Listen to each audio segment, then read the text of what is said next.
What time is it? It's Packard Pokes At time. Hat? Check. Shirt? Check. Pants? Optional. Mug? Double check. Check us out at cafepress.com/PackardPokesAt where you can get all this great merchandise and more. Do you like Packard Pokes At and want to hear it on demand and on the go? Download the free app today at Stitcher.com. Available on iOS, Android, Nook, and iPad. This is Packard Pokes At, and I'm poking at your news.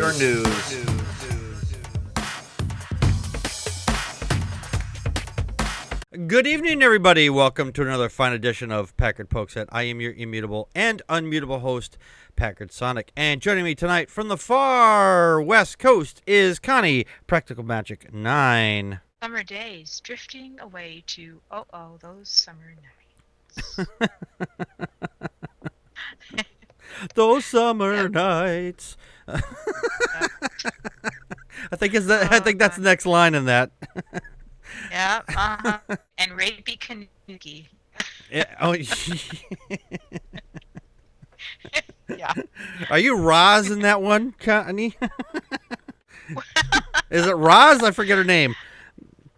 No. Oh, shoot. I think that's right. Yeah. No, I was not. I never was in that. Although Okay. a gal that I knew and call us her song, there are worse things I could do for a tryout for a group we were in. And I read the lyrics and I just blushed.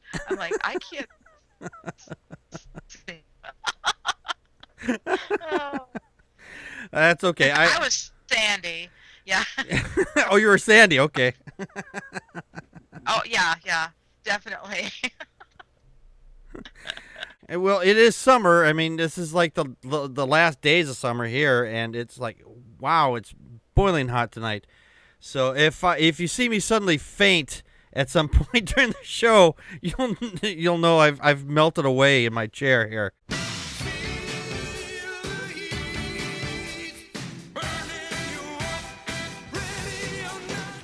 I know we haven't covered a story like this in some time because it was happening so often, actually, is because it was becoming almost ad nauseum, where a pastor or a priest somewhere had been molesting children, and we just hadn't covered one in quite some time just for that fact. And now we get another story of a pastor out from West Virginia. His name is James Robert Jr. Smith. He was arrested just last year on charges he sexually abused a boy since 2009, and it started when the boy was just 10 years old. He was out on a bond when he was arrested yet again for molestation of charges, but this time in a different state. I mean, if you do something wrong and you get arrested for it, I mean, generally, most people I would think, I could be wrong on this. If you screw up like this, hey, maybe, this is not the right thing to do, especially the stories I hear. If you molest children and you go to jail, they don't exactly take kind of you in jail. So apparently this guy wants to go back to jail really bad because he did it again, and this time he's done it in multiple states. Last year, a member of his church continued to support him, even though he was arrested for the first time on counts of first-degree sexual abuse and sexual abuse by a parent or a guardian. And this is a quote from the person who was defending him. I just think it's somebody that's out to sabotage him, and I won't believe no different. Really? She knows what she believes. Yes, she knows what she believes, yes. Janice Allen continues, said, ever since he's been here, there's been tales told on him. He's been confronted with it. Nobody can prove anything that's even been said on him. You can't make this verbatim, folks. That is verbatim. You can't make up shit like this. Well, you can, but my gosh. Oh, Connie, your thoughts? Besides the fact that this poor kid was 10 years old when it started and he was 15 when he brought these charges forward. And, of course, nobody believed him. Mm-hmm. Everybody wanted to defend their pastor. Well, most people did. That's just sickening enough. But, yeah, and then now he's gone somewhere and done this again. I found a piece of video with, it was after after either his court appearance or the court appearance back in October, which would have been in West Virginia. And his family, JR's family, is defending him. They're all surrounding him. And his sister, who, sorry to make fun of overweight people, but her shirt flies up and her stomach is bouncing, and she's chasing after the reporters, and she's swearing she's gonna kill him. She's swearing up a blue streak, Mm-hmm. and I'm like, how can you defend this? I don't know. And there were comment sections too on a couple of the different websites that I found. People who claim that, oh yeah, no, this has been something that's been going on. He was different people he knew through churches or through youth that were at his church, and people who knew him in high school and said, yeah, they've seen him with kids before. So, yeah. Yeah, it says here that it said the details apparently were too graphic for publication, but the boy claims the molestation went on for years. It happened in Florida, Indiana, and Virginia. Apparently, when he took him to this child to these different states, apparently he thought that, oh, maybe molestation is okay in these states. I'm wondering if he took him under his wing, quote unquote, and took him to different, I don't know, conferences or places, and maybe the parents, if they were poor or if there was a single mom, just did, like, oh yeah, please, she needed help. I don't know. I mean, how did he take the kid out of state?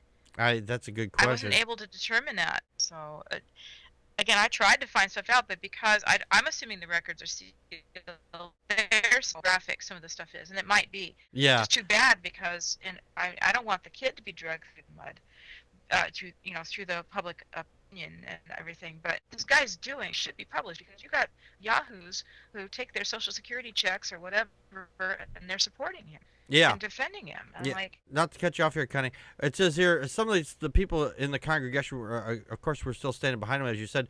And this is another quote from him that said, "This is what happens to a man or a woman who is a person of God.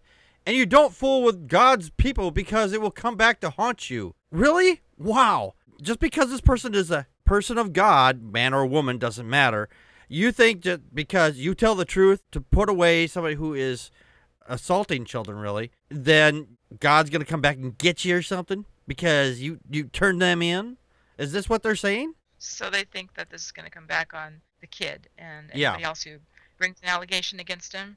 Yeah. Well, I don't know. I guess it's worked really well for the Catholic Church for Yeah, it has. There we go. So they can get away with this stuff with impunity. Mm-hmm. But that's not the point. It's not, this was God testing this child and creating a perfect and child molesting adult.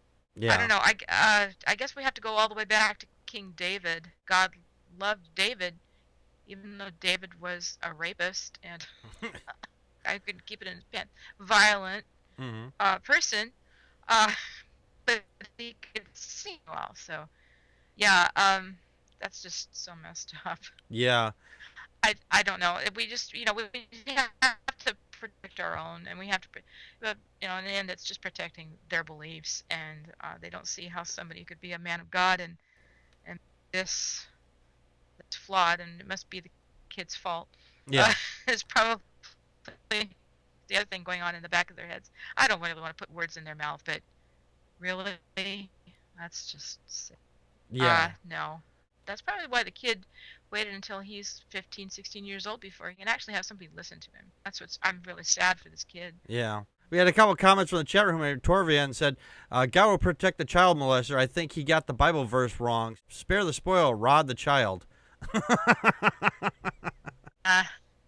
you go. I think that's in First Bullshit Iranians, I don't know why these people do this. I mean, this is just, it's a mental disorder. This is a mental disorder to want to diddle children.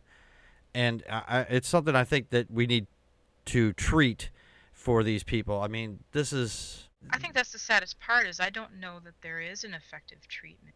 Yeah. This compulsion, and I don't know why. Yeah. I wouldn't know how to treat this. No, there's a lot of things that we've been to help people overcome, Mm-hmm. different addictions or compulsions and deal with them, but this it's like it's so deep seated. It's just in this weird place in a human. And I don't know. I don't have an answer. Yeah, I don't Sure, either. Christians would say it's a demon, So Yeah, it's there's definitely something wrong there. I guess I was letting my thoughts wander all over the avenue of consideration. You almost collided with established dogma back at those presumptions. And tonight we have Deconverted Man, and we're going to show you that clip right now. If you had just 1 minute to be skeptical, what would you do? What would you say? How would you answer the questions? This is the 1 Minute Skeptic. Is atheism a worldview? A claim that's often cited by theists, or at least a certain brand of theists, is that atheism, as a worldview, cannot account for example, the laws of logic. This is typically presented by presuppositionalists and other philosophically illiterate people. But the problem with this is twofold. First of all, atheism is not a worldview. Atheism is a conclusion I have from various ontological, epistemological, and metaphysical perspectives. The second, and perhaps more pertinent problem, is the claim is based on a fallacious accusation. The fallacy in question is the allegation of the neglected onus. As simply as possible, it's an attempt to discredit a position by claiming that it does not sufficiently deal with an issue that it does not legitimately belong to. It fails to take into account the essential nature of position and resembles other common fallacies of relevance, specifically missing the point and strawman fallacies.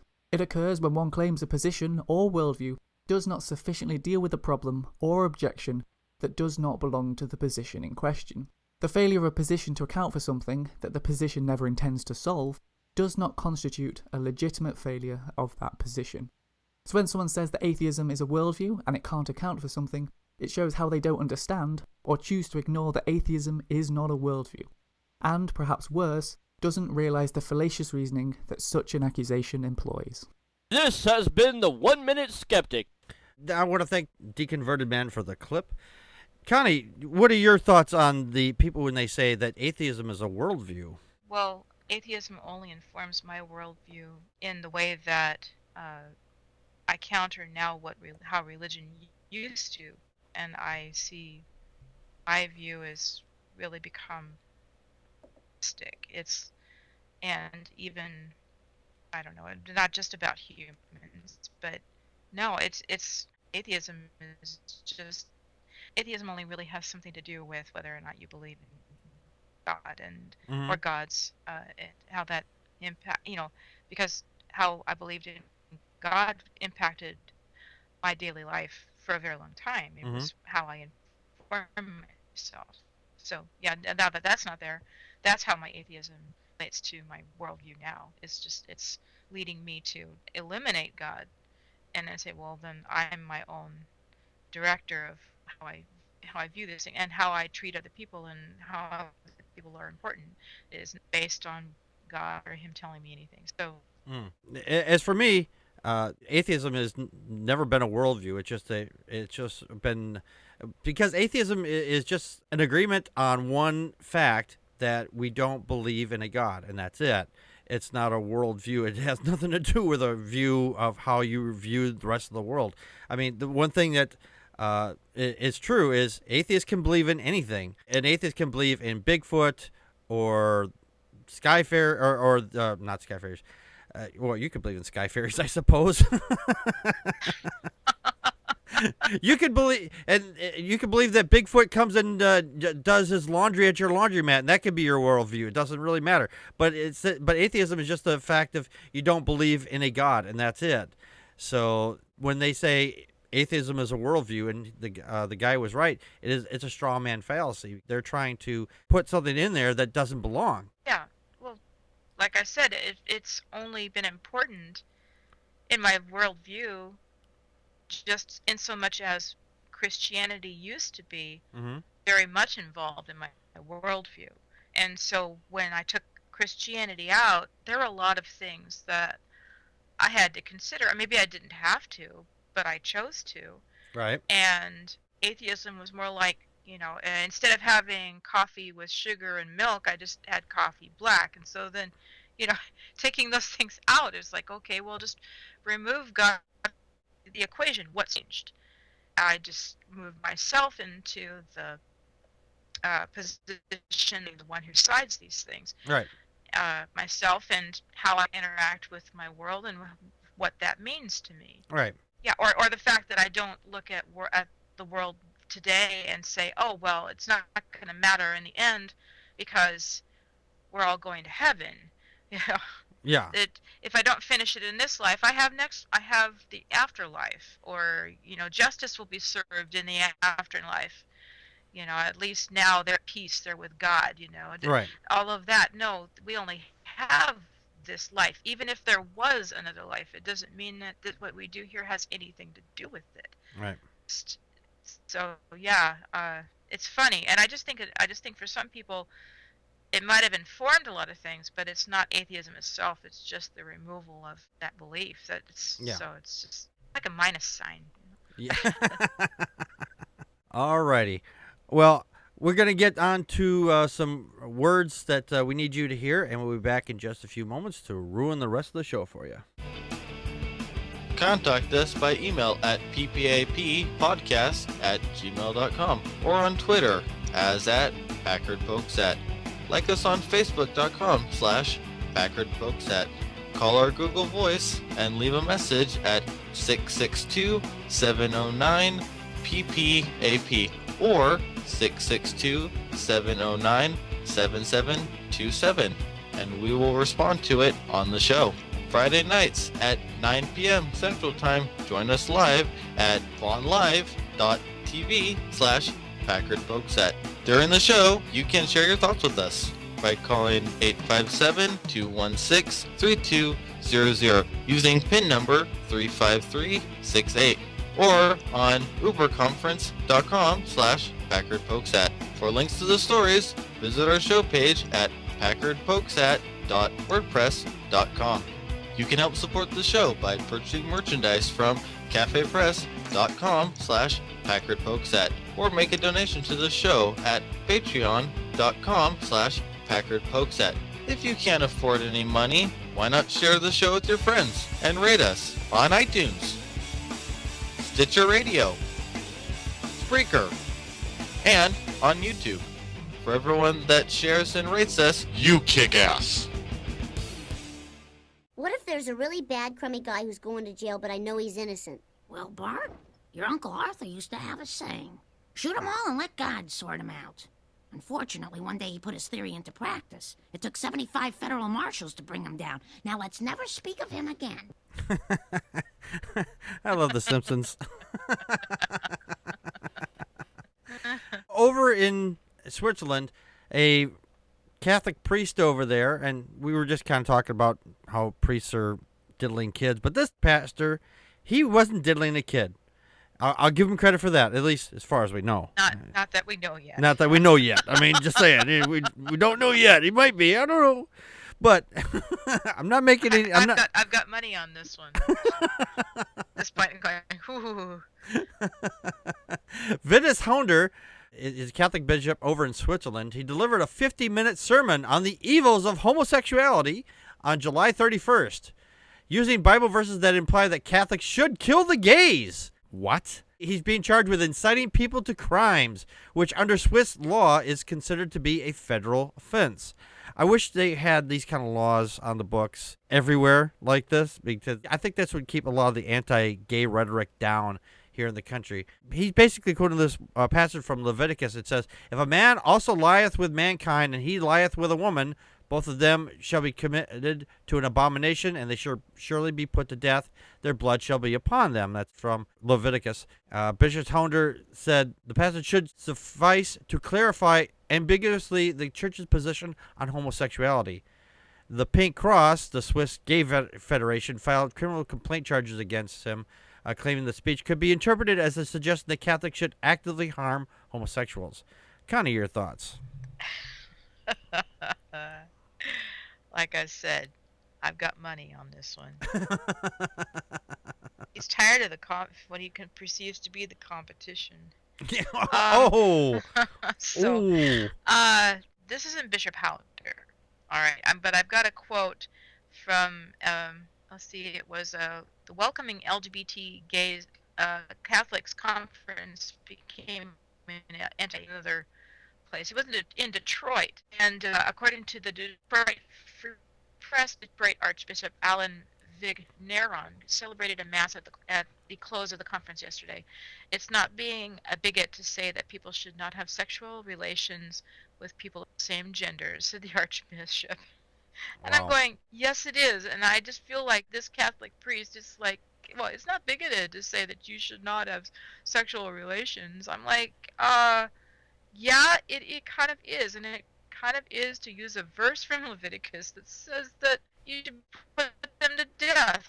That not a violent threat. Just, what? A 50-minute sermon? I mean, I know Catholic masses are supposed to be long, but that's cruel and unusual punishment. I don't like. No. Dude, I read that one passage. I mean, less than, I don't know, 10 seconds. I mean, how can you make a sermon 50 minutes long? I mean, I feel sorry for those people. Maybe one of those liturgies in Latin where you sing them. Oh, yes. Oh, wow, you have to sing that. Dona es requiem, you know. Oh, my gosh. I feel sorry for those people that had to sit there and listen to that, you know, that rhetoric. It wasn't. Well, if you're old enough, it's considered a nap. Just don't snore. That's the only thing a church is good for. Hey, is there anything part of the seat? Anybody taking the seat? No, good. I've been working all night. That's why they have those wooden benches, so you don't get comfortable. Yeah. Don't want to make. Walking to a church always made me uncomfortable. Just. Oh, yeah. He protested too much. Yeah, he's protesting way too much. According to the SSPX, he previously denounced gender theory and has written extensively about his disapproval of gay marriage and the quote-unquote homosexualization of children. Dude, no, you're just thinking of yourself and your faith there. No one is no rational person, I should say, is sexualizing children. I'm thinking about one of the letters that wasn't it something that comment that Robin Dupree read today on Fundie Factartery Friday, that somebody said, well, just because you have certain acts doesn't make you gay and God's okay with it or something. It was just like, oh, well, we know what you're talking about. I'm going, yeah, when you see priests and pastors decrying this, but they're doing stuff, I'm thinking, you guys just don't understand sexuality. You don't even understand the human body. You don't understand the human mind. Just, no, you shouldn't be telling anybody. You are not an authority on anything. Yeah, these people, I don't understand why people go to pastors who've never had sex and they go, yeah, give me marital advice. That's like saying, okay, I'm going to take my car to the guy that bakes bread and say, give me some advice on how to fix this engine. What are you talking about? Exactly. The guy might be a shade tree mechanic and might go, okay, I could tell you how to change your oil, you know, but if you need a complete overhaul, I have no clue. I bake fucking bread. Now then he turns around and he says, it wasn't my intention, but if he gets convicted, he could face up to 3 years in prison. So I'm wondering if he does, hey, it would be awesome to send one of these hateful fucks to prison for this. That would be interesting. Mm-hmm. Of course, I don't know. I mean, even Hovind wound up with people who supported him. Yeah, they supported him until he still got out of prison, and he's still supporting him. Yeah, but I know. That's a different story, of course. But I don't know what Swiss prisons are for. Can we send him to a Turkish one? Yeah. Sorry, that was mean. That's the Swiss prisons have holes in them. You know, cheese. Never mind, Swiss cheese. Sorry. I thought they were supposed to be neutral there. Then those walls don't exist if they're neutral. Just saying. Torvian from the chat room says, this pastor has children on the dessert menu. He hasn't even finished his main course of gay men yet. Doc and Zog. Some altar boys. Yeah. Doc and Zog from the chat room says, 50-minute sermon. He hates gays, but makes his congregation's arses hurt. That's one way of hurting your ass. I mean, he's trying to prevent butt sex. This way. No, I think that would numb it. So. Yeah. Actually, well, he's helping them. They're numbing them for the. It's like I can't feel anything down there anymore. Anyway, just jam it in. If they're sitting 50 minutes on a wooden seat, I can't feel my ass. Welcome to the pastor. I can't feel my ass. Can't feel my ass, Pastor. Let me help you with that, son. Oh, God. My daughter's sitting here going, no, shaking her head at me. I swear, I'm not really anti-theist, but there's times I just would love to see the church go away. Yeah. You know, just one day everybody just look up and say, I'm done. Torvin from the chat room said those churches have knee pads for a perfect positioning.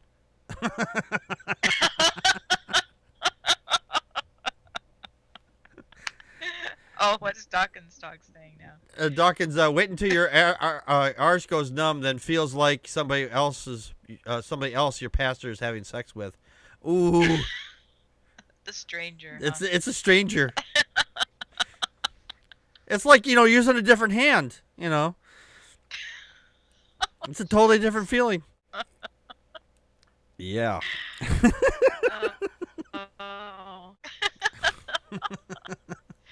Trust and obey, for there's no other way to be happy in Jesus.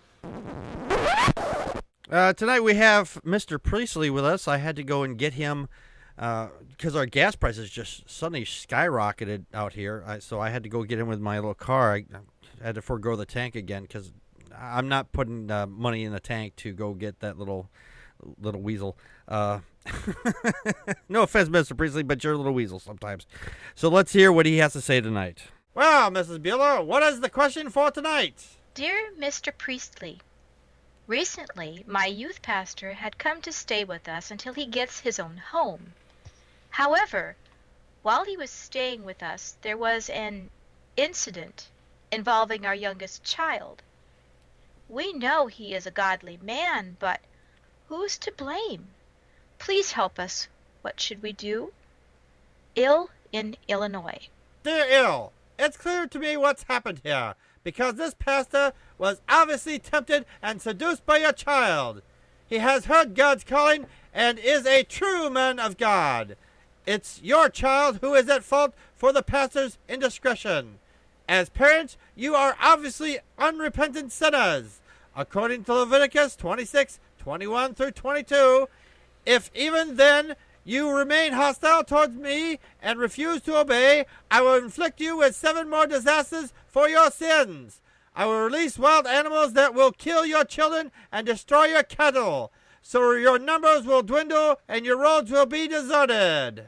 Mr. Priestley, are you seriously suggesting a child seduced an adult, the parents are responsible, and the child should die for that? Yes, Miss Bueller, the child was acting in the spirit of a Jezebel and needs to be dealt with according to Psalms 137:9. Happy shall he be that taketh and dasheth the little ones against the stones. Remember, boys and girls, you will receive power when the Holy Spirit comes on you. Okay, well, Mr. Priestley, just go sit in the car. I might have to fuel up the tank after that one. Wow. What is he talking about? Medicate his coffee, please. Somebody, we gotta have to get some medication to him. I think. Jeez, I don't understand what he thinks that what does Psalms 139 had anything to do with it? It's like, what are you talking about? God damn. Off the rails. He's way off the rails. Damn, Mr. Priestley. Yeah, well, I wish he was an anomaly. Yeah. No kidding. Unfortunately, he's not. All right, well, we got to get out of here. I want to thank everybody for coming and putting up with our little technical snafu early in the beginning of the show. But we will be back next week with our special guest from YouTube, and that is The Preaching Atheist. And check out his channel if you get a chance to. He's a real smart guy. He knows the Bible backwards and forward. That's why they call him The Preaching Atheist. So we'll have him with us next week. So be here at 9 p.m. Central Time on Friday. Yeah. And, Either be a rectangle. be here or be a rectangle. Or a triangle. You can be a rectangle. Or you can be a triangle, I guess. I don't know. Whatever you want to be. I prefer a circle because there's, circle's a shape. A circle's a... Never mind. I'm trying to make a fat joke at myself, and I can't. I just completely fucked it up. Can I be an orange? You can be an orange if you want to. Okay. All right, we'll see you next week. This has been Packard Pokes At. We just poked at your news. And that's a wrap.